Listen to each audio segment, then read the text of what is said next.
नमस्कार, नादी टीवी में आपका बहुत स्वागत है और मैं हूं आपके साथ अनुपमा खोपड़े। बुलेटिन की शुरुआत बड़ी खबर के साथ करेंगे। लखनऊ से आपको बड़ी खबर बता रहे हैं, जहां पर शीतकालीन सत्र शुरू होने वाला है।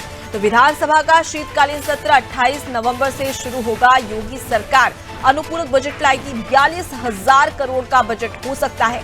साथ ही विकास कार्यों की गति बरकरार रहेगी। विकास कार्यों में फंड की कमी नहीं होगी। रामलला प्राण प्रतिष्ठा को सर्वोच्च प्राथमिकता दी जाएगी। 22 जनवरी को प्राण प्रतिष्ठा समारोह होगा। बजट में गन्ने की बकाया भुगतान का पैकेज का प्रावधान भी होगा। तो देखिए, 28 नवंबर को विधानसभा का शीतकालीन सत्र शुरू होने वाला है और जिसमें योगी आदित्यनाथ की सरकार अनुपूरक बजट पेश करेगी। 42,000 करोड़ का यह अनुपूरक बजट होगा। साथ ही विकास कार्यों को लेकर भी कई ऐसे प्रस्ताव हैं जो कि विधानसभा के शीतकालीन सत्र में पास कराने के लेकर योगी सरकार विचार विमर्श कर सकती है। तो वहीं दूसरी ओर देख लिया जाए तो विपक्ष के लगातार कई ऐसे मुद्दे हैं जिस पर राज्य सरकार पर, सत्ता पक्ष पर विपक्ष हावी होता हुआ नजर भी आने वाला है। लेकिन इस पूरे शीतकालीन सत्र में अगर सबसे ज्यादा फोकस किया जाएगा तो वो है अयोध्या मंदिर पर। जी हां, रामलला प्राण प्रतिष्ठा को सर्वोच्च प्राथमिकता इस शीतकालीन सत्र में दी जाएगी। आपको बता दें कि 22 जनवरी को भगवान श्री राम की प्राण प्रतिष्ठा समारोह किया जाएगा, जिसमें तमाम जो लोग हैं वो मौजूद रहेंगे और इसके तहत भी शीतकालीन सत्र पर इस पर चर्चा हो सकती है। उसके अलावा बजट में गन्ने की बकाया भुगतान का पैकेज भी, उस पर भी चर्चा की जा सकती है। तो कई ऐसे मुद्दे और लोकसभा चुनाव के मद्देनजर उत्तर प्रदेश में राज्य सरकार फैसले भी ले सकती है। तो वहीं विपक्ष जमकर सत्ता पक्ष पर निशाना साधते हुए भी नजर आएगा। ऐसे में देखना दिलचस्प होगा कि विपक्ष की ओर से ऐसे कौन कौन से मुद्दे हैं जो कि उठाए जाएंगे और राज्य सरकार से सवाल किए जाएंगे। तो देखिए, लोकसभा चुनाव है और 80 लोकसभा सीटें हैं उत्तर प्रदेश में और जाहिर सी बात है कि लोकसभा चुनाव के मद्देनजर भी ये शीतकालीन सत्र काफी खास और अहम हो जाता है, क्योंकि जो फैसले लिए जाएंगे उसका जनता पर, उत्तर प्रदेश की जनता पर असर पड़ेगा। और जाहिर सी बात है कि जब बीजेपी से अगर उत्तर प्रदेश की जनता खुश रहेगी तभी लोकसभा चुनाव में इसका असर भी देखने को मिलेगा। तो देश के सबसे ज्यादा लोकसभा सीटें उत्तर प्रदेश में और इस लिहाज से शीतकालीन सत्र के मद्देनजर कहीं ना कहीं बीजेपी और योगी सरकार एक बड़ा फैसला, कई ऐसे प्रस्ताव है जिस पर मुहर लगा सकती है, जिस पर उत्तर प्रदेश की जनता का इम्पैक्ट भी पड़ता हुआ नजर आएगा। तो 42,000 करोड़ का अनुपूरक बजट पेश किया जाएगा। कई ऐसे विभाग है जिसमें कहीं ना कहीं प्रावधान किया जाएगा वित्त व्यवस्था को लेकर और इसी के मद्देनजर अनुपूरक बजट।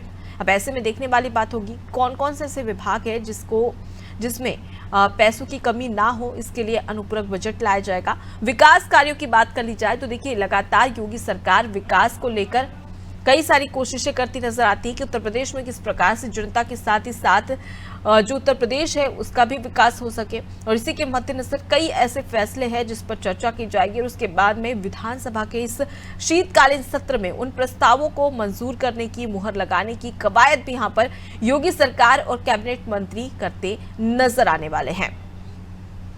तो 42,000 करोड़ का ये बजट होगा। विकास कार्यों की गति को रफ्तार देने के लिए तमाम ऐसे फैसले जिस पर मुहर लगाई जाएगी। तो बेहद ही खास शीतकालीन सत्र 28 नवंबर से इसकी शुरुआत होने वाली है। अब ऐसे में देखना दिलचस्प होगा कि किस प्रकार का फैसला यहाँ पर लिया जाता है। ऐसे कौन कौन से मुद्दे हैं जिस पर चर्चा की जाएगी। और देखिए, विपक्ष की अगर बात कर ली जाए तो विपक्ष भी लोकसभा चुनाव को लेकर किसी प्रकार का रिस्क नहीं लेना चाहता है। जाहिर सी बात है कि जनता के वो तमाम मुद्दे विपक्ष उठाता हुआ नजर आएगा।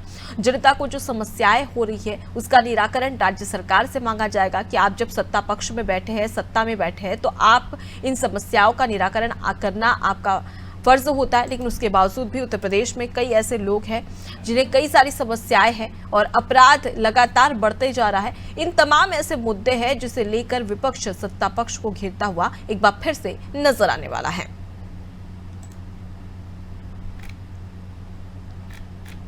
तो बेहद ही खास ये शीतकालीन सत्र, क्योंकि इसके बाद में अगर 2024 की बात कर ली जाए तो लोकसभा चुनाव होगा और ऐसे में देखना दिलचस्प होगा कि किस प्रकार से सत्ता पक्ष अपना बचाव कर पाती है। विपक्ष के जो निशाने लगाए जाएंगे और जो सवाल उठाए जाएंगे उस पर विपक्ष की ओर से जितने भी सवाल किए जाते हैं उसका किस प्रकार से राज्य पर सरकार उसके साथ ही सत्ता पक्ष जवाब देता है, ये भी देखना दिलचस्प होगा। तो रोजगार, बेरोजगारी, महंगाई, तमाम ऐसे मुद्दे हैं जिसको लेकर एक बार फिर से विपक्ष सत्ता पक्ष पर हावी होता नजर आने वाला है। ज्यादा जानकारी लेंगे, हमारे साथ में संवाददाता विभांशु जुड़ गए। विभांशु, विधानसभा का शीतकालीन सत्र 28 से इसकी शुरुआत होने वाली है। कितने दिन तक ये शीतकालीन सत्र चलेगा और उसके साथ ही ऐसे कौन कौन से मुद्दे हैं जिस पर चर्चा होगी और विपक्ष सत्ता पक्ष पर हावी होता नजर आएगा? बिल्कुल अनुपमा, आपको बता दें कि उत्तर प्रदेश के विधानसभा का शीतकालीन सत्र 28 नवंबर से शुरू होने जा रहा है और माना जा रहा है कि 5 दिन से ऊपर ये सत्र चलेगा और इसमें अनुपूरक बजट पेश होगा। अगर बात की जाए तो 42,000 करोड़ रुपए का बजट कहीं ना कहीं उत्तर प्रदेश सरकार अनुपूरक बजट के माध्यम से पेश करेगी।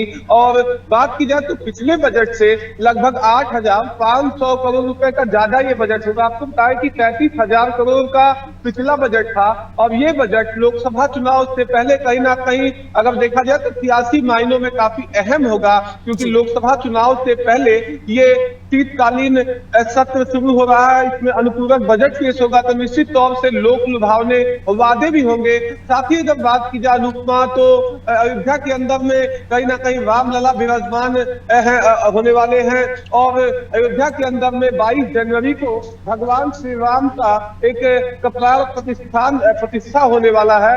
ऐसे में अयोध्या के को लेकर विशेष तरह का पैकेज होगा इस बार के बजट में और साथ ही जो प्रदेश भर की तीर्थ सर्किट है उसके भी विकास को लेकर खासा फोकस रहेगा। साथ ही आपको बता दें कि राजधानी लखनऊ को कायाकल्प को लेकर, सौंदर्यीकरण को लेकर भी कहीं ना कहीं विशेष बजट में कहीं ना कहीं जगह दी जाएगी अनुपमा। साथ ही अगर बात की जाए तो विकास कार्य जो लगातार कहीं ना कहीं लंबे समय से चल रहे हैं और पूरे नहीं हुए हैं, उसमें बजट की कमी है, उसको भी विशेष ध्यान दिया जाएगा। साथ ही गन्ना किसान, उत्तर प्रदेश को चीनी का कटोरा कहा जाता है, ऐसे में तमाम गन्ना किसान है जो लंबे समय से कहीं ना कहीं अपने भुगतान की मांग कर रहे हैं, तो माना जा रहा है कि उत्तर प्रदेश की योगी आदित्यनाथ सरकार उन्हें तोहफा देगी और लंबे समय से जो गन्ना किसानों का भुगतान नहीं हुआ उसे करेगी।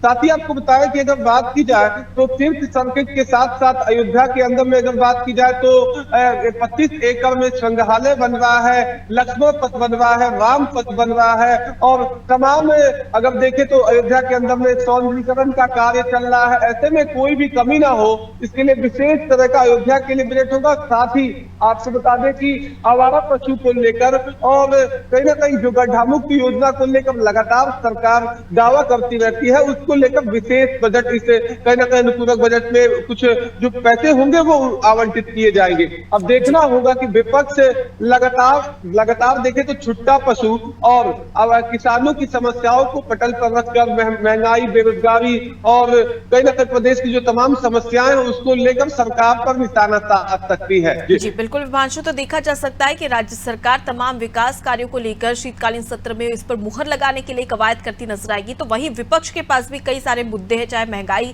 की बात कर ली जाए, बेरोजगारी की बात कर ली जाए, इन तमाम मुद्दों को लेकर एक बार फिर से सत्ता पक्ष पर हावी होती नजर आएगी। अब ऐसे में देखने वाली बात होगी कि शीतकालीन सत्र का लोकसभा चुनाव पर कितना असर पड़ता है। मैं लौटूंगी आपके पास में। तो देखिए, शीतकालीन सत्र की शुरुआत 28 नवंबर से होने वाली है और योगी सरकार और योगी कैबिनेट की पूरी तैयारी है कि किस प्रकार से जो महत्वपूर्ण विषय है, मुद्दे हैं, उस पर चर्चा की जा सके।